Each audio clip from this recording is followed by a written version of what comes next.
వృశ్చిక రాశివారు, ఈ రాశివారికి ఈరోజు మధ్యమ స్థాయి ఫలితాలు ఉన్నాయి. మీకు శ్రమ ఎక్కువగా ఉంటుంది, ఫలితం తక్కువగా ఉంటుంది.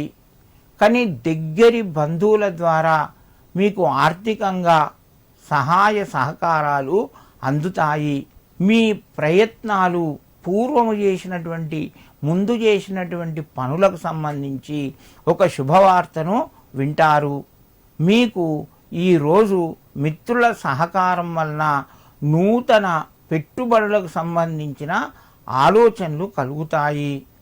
ఉద్యోగస్తులకు అనుకూలంగా ఉంది, విద్యార్థులకు కూడా అనుకూలంగా ఉంది. ఈరోజు మీకు వీలైతే పేదలకు ఏదైనా కొంత అన్నం కానీ లేదా వస్త్రం కానీ దానం చేయండి. మీకు మరింత శుభయోగం కలుగుతూ ఉంటుంది.